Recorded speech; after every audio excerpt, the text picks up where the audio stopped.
Oo, kami na. Lola, paano yung manok natin? Team Tonyo nga tayo, di ba? Sino Tonyo? At dahil may boyfriend ka na, dapat di ka na magsasalo sa amin ni Tonyo, ha? Huwag ka mag-alala. Dahil sasabihan kita pag naging kami ni Tonyo. May malaking kaso kasi kung i-discuss kay Major Flores, sana sa'yo ito ma-assign. Bulungan niyo na si Major Flores. Yung mga alahas ko! Ha? Nanakawan tayo!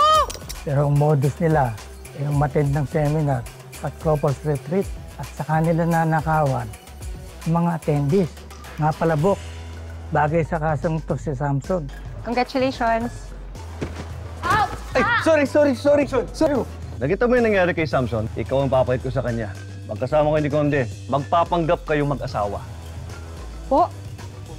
Mag-asawa? Oh, bakit? May problema kayong dalawa? Sa akin, sir, wala. Hindi ko lang alam kay Enriquez. Wala po, sir. Very good. Galingan nyo, ha? Ayokong magka-problema sa inyong dalawa. Naintindihan nyo? Yes, sir. Sir. Enriquez, ano yung ipagpapaalam mo? Wala, sir. Sige, you're dismissed.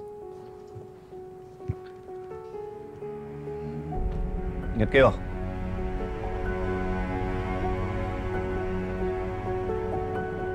Ano, Enriquez? Ako ba mag-fill up? O ikaw na? Ay, kayo na, sir. Wala. Sige. Enriquez, hindi naman sa nagiging chismoso ako, no? Pero alam kong nagkakamabutihan na kayo ni Jared. Di ba naman kayo, sir? Bakit? Mali ba ako? Okay, Bobby. Alam ko, medyo naging magulo yung sa atin. Pero kung bibigyan mo pa Sir. sana ako ng... Tama ho kayo. Kami ni Jared.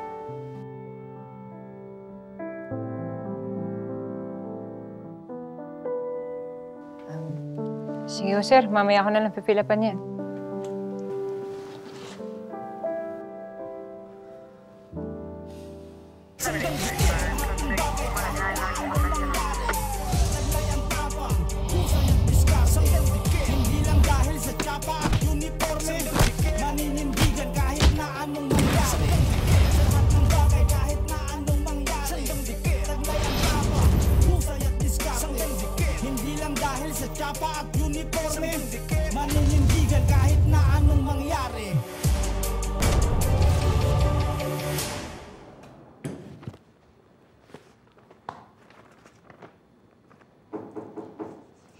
Come in.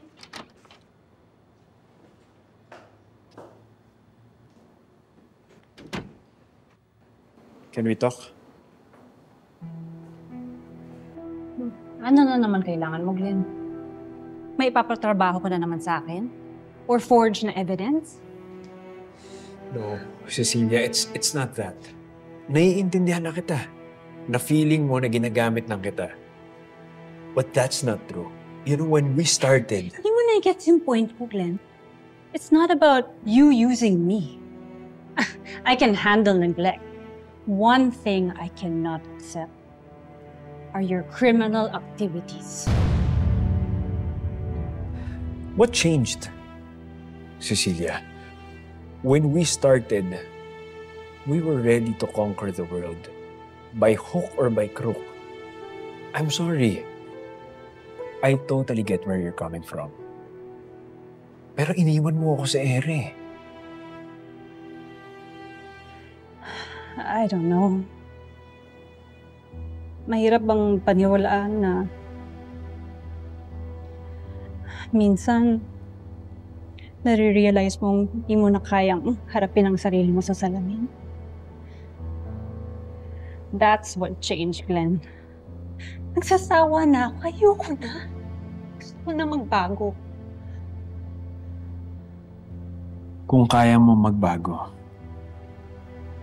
sana maniwala ka rin na kaya ko rin magbago. I just hope that you give me a chance to prove myself to you. Please, Cecilia.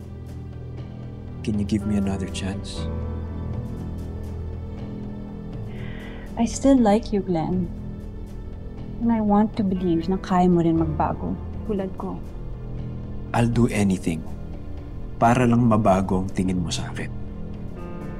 I promise.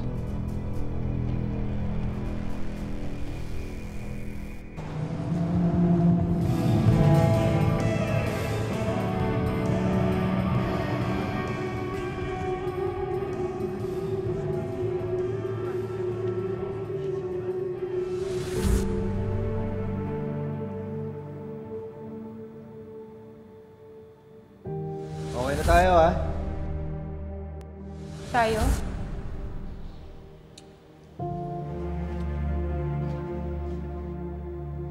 Pwede bang huwag tayong masyadong magmadali? Gusto kong ma-inlove sa tamang paraan. Tonyo, gusto mo ng chicken? Hindi. Okay lang. Buti naman. Kain tayo. Salad ka lang? Hindi ko alam kung kailan ako magiging ready. O sige. Babaguhin ko. Handa akong maghintay. Period.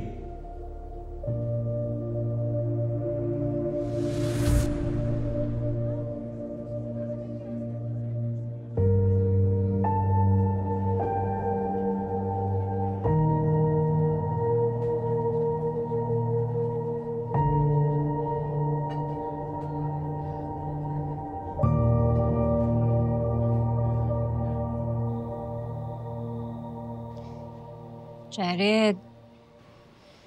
Sorry na. Huwag ka na magtampo. Alam ko naman gustong-gusto mong pumunta doon sa Season of Love eh. Pero... Babe, hindi naman yung ikinakatampo ko eh. Eh ano? Ang sa akin lang kasi, pinapaalam mo na lang sa akin eh. Imbis na nagpapaalam ka. Magpapaalam sa'yo? Teka Jared, parang mali naman ata yun.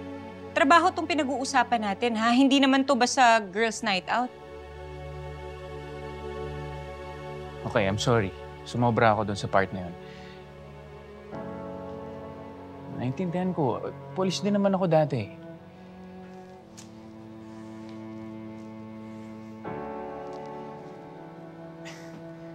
Pero sa lahat talaga na makakasama mo sa retreat, si Tonyo talaga? Sabi na nagsiselos ka eh. Selos? Ako? Ba't naman ako magsiselos? Ang totoo niyan, kinakabahan ako. Malay mo, samantalahin ni Tonyo yung retreat na yan, agawin ka niya sa akin. Ay, nako. Jared, pwede mo ka na mag-alala? Huwag mo nang isipin si Tonyo. Trabaho lang to.